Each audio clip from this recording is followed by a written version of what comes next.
All right, as we continue our portrait project, you are going to get to the point where you need to start working on your portrait person's hair. Now, hair is an interesting thing to paint because we tend to associate hair with the individual strands that we know go into making up hair. But hair really, when we think about making a painting of hair, we need to think about hair more in terms of its overall form or structure. So if we think about painting hair, not in terms of painting each individual curl or each individual strand, but if we instead think of painting the hair as a whole, we will end up with a more successful painting, and we will hint at hair.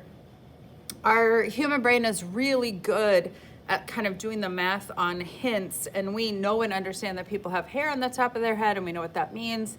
And all we have to do is kind of hint at the hair structure. So I'm going to talk to you about doing curly hair today, like this gentleman's hair. I will also talk to you about doing hair when it's harder to see. So a lot of my hair is going to float into the background, and it will be really difficult for us to actually see a lot of details. So I will show you that. And we will also talk about hair and building some of this linear texture. So not everybody has the same type and texture of hair, so there are a lot of different things that you have to consider when you look at your person and the type of hair that they have. All right, so I'm gonna start here with this guy's hair, and we can see that he has a lot of hair and he has a lot of these tight curls.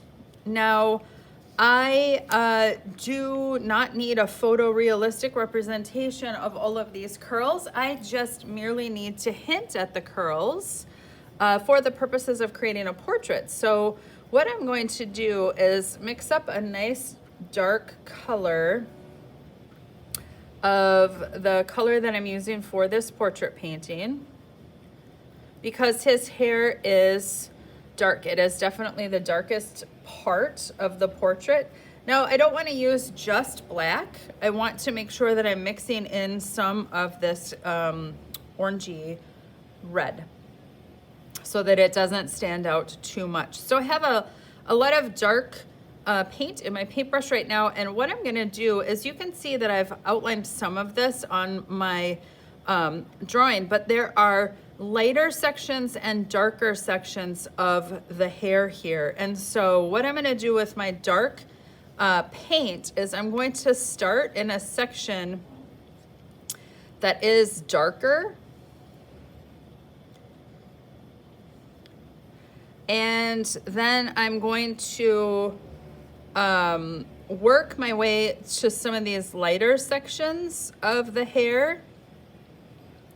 And because of his curl texture, one thing that I can do to sort of mimic that kind of curl texture without having to individually paint in curls, which would be incredibly time consuming, is I can use a paper towel lift off technique where I just set my paper towel into the paint and I lift sections.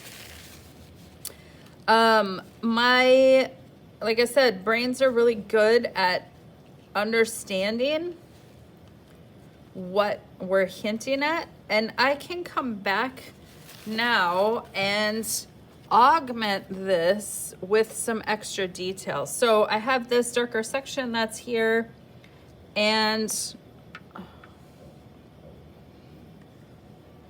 that lighter curl, and so I could put a few curl details in. I can just leave. There's a whole another section here that's a little bit lighter again.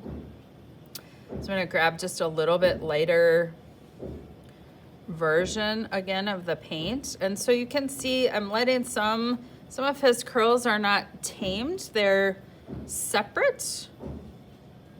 One other technique that you can use as well with hair is to flip and use your paintbrush handle. Now, my paintbrush handle on this paintbrush is all tore up, so I'm gonna grab a different one, and I can use the paper embossing technique to drag some of this paint out.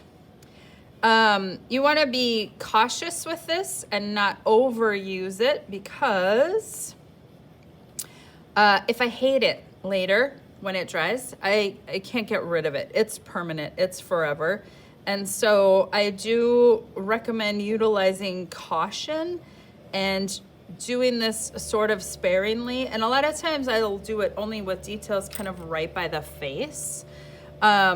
Just because, like I said, if you overdo it and decide you don't like the way it looks, by the time you've decided that, it's a done deal and it's too late to fix it. So, but it can be something that you can do. So you can see as this is starting to set up that I have those squiggles that I drew out there. I don't know that I'm in love with them, but like I said before, it is too late for me. Once you try that, it's there forever. So, but you can see that I'm gonna do this. It's not possible for me to paint his whole hair at the same time. I'm going to need to go one little section at a time and kind of work on it a little bit at a time, all right? The process for this other subject's hair is going to be very similar. Now, her hair has more, I'll say, linear structure because it is straighter, but it also has lights and darks.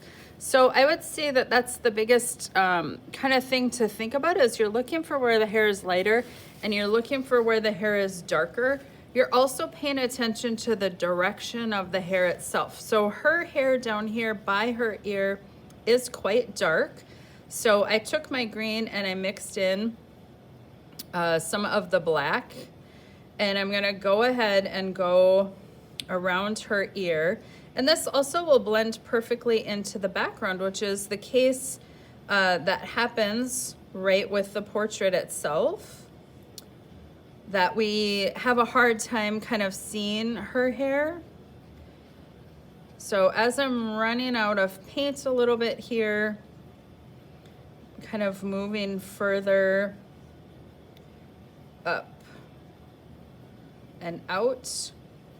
And now I'm gonna do the same thing that I've done with the portrait itself. And I'm just cleaned my paintbrush off and I've squeezed it mostly dry. And I'm going to pull this paint up toward this lighter section of her hair. And I'm gonna do so in, like when I'm working on the face and do this, I'm working to smooth and I'm working in soft circles. Right now you can see as I'm doing this to mimic her hair texture, instead of working in those soft circles, I'm instead kind of reinforcing this linear idea of her hair. So you can see I'm going to kind of pull, working in kind of a textural way. Also going to pull a little bit of this dark from the background up here. Her hair just sort of fades into the background, and I kind of want that effect on my portrait as well.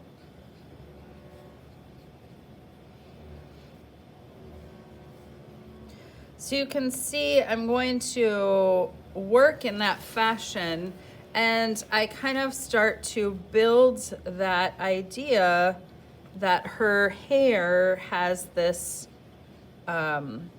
texture. It has this as a directional,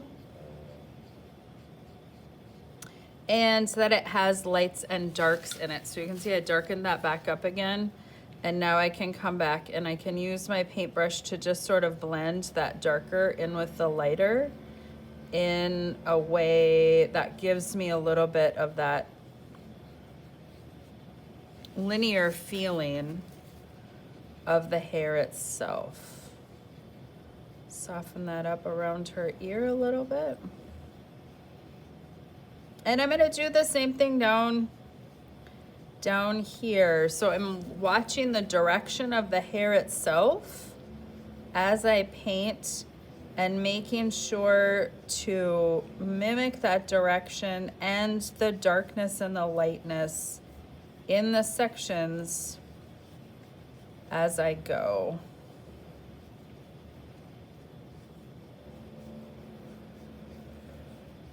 Again, if I want, I could use a little bit of my paintbrush handle.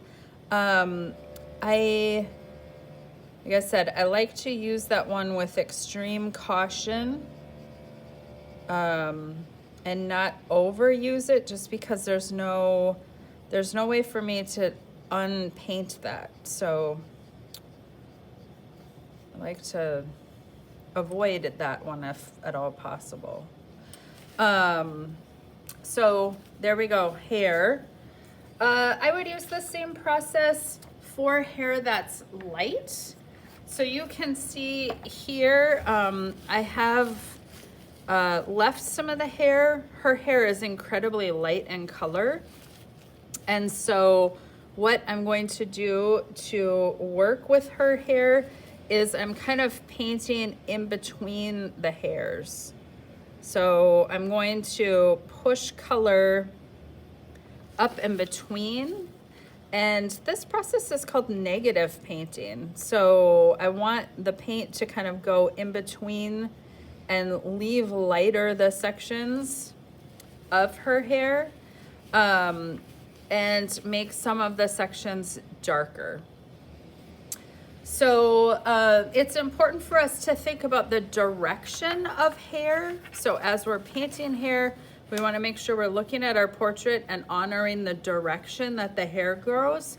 We're also making sure that we're paying attention to the fact that hair has a textural quality, whether that textural quality is more linear or more curly and chaotic.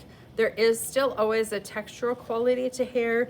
There is always a light and a dark aspect to hair too. So you are still paying attention to shadows when you're painting hair, and thinking about how you can best replicate that effect in your individual portrait and where there is hair.